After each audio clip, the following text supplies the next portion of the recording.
Hey friends, welcome to today's video. Today is going to be the greatest day of your life. Chris Shively Layne. It's a name that I will not forget anytime soon. She is a special woman that lives here in Colorado, and she's accomplished something that I don't even know that I'll ever be able to accomplish. But you know what? I look up to her now because she's an amazing human being. She went from being a lifelong athlete with a long list of hikes to tackle to thinking she would never hike again. Now, Layne was ecstatic when her 17-year-old son invited her on his birthday hike. It's not every day that a teenager invites his mom to hang out with him and his friends, right? So when that happens, hey, you jump on board.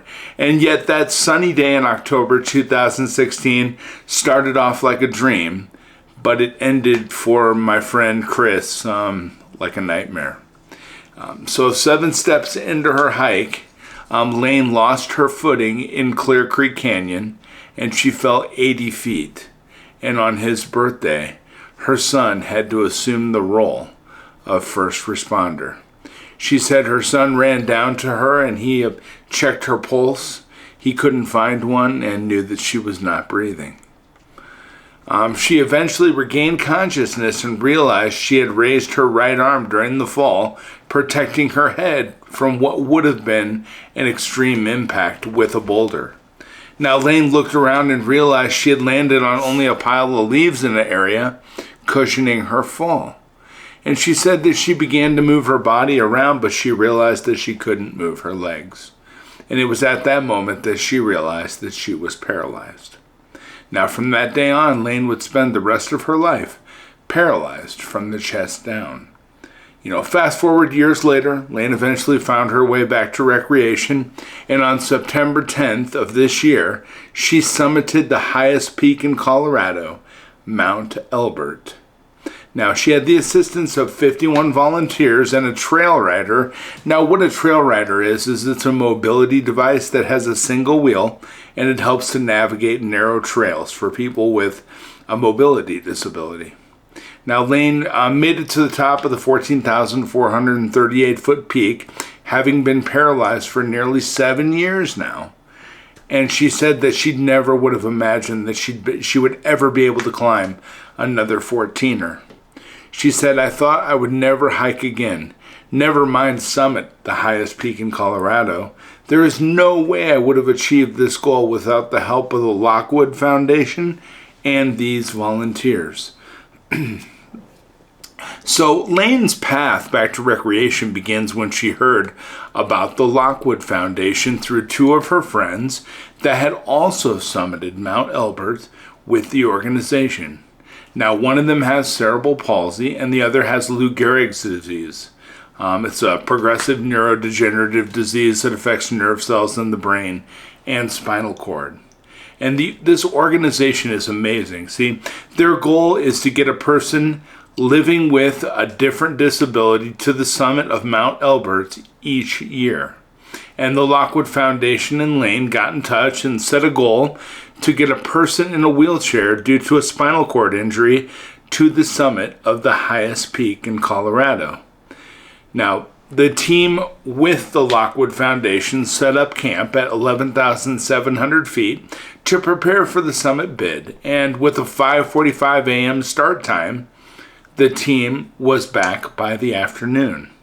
The adventure also included camping, an activity that Layne had not had the opportunity to participate in about 9 years.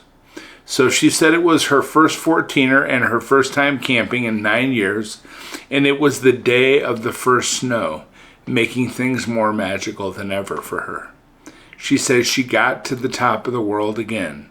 And Layne is going to remain on a mission to shed light on accessible recreation, to prove people with mobility issues have opportunities to recreate. And these days, she says her motto is, get up and get rolling. I love it. That's awesome. So she's my hero today because she made it to the top of Mount Elbert.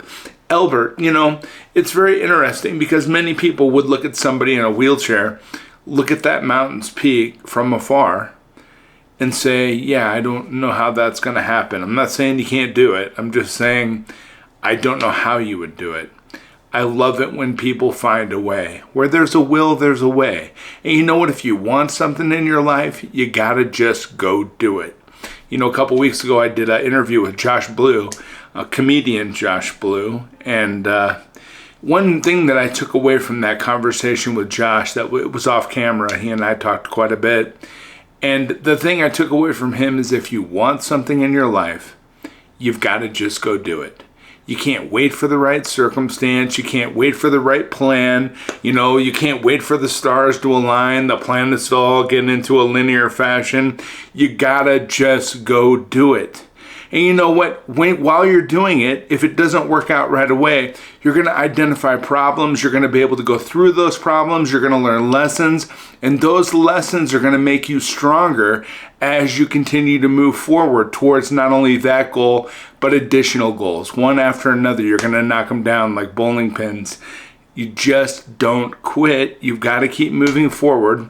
You cannot look at your current results and then try to decipher what your future ability or expectations should be based on what you're achieving today. Hell, today you might be in training for the great things you're going to do in the future.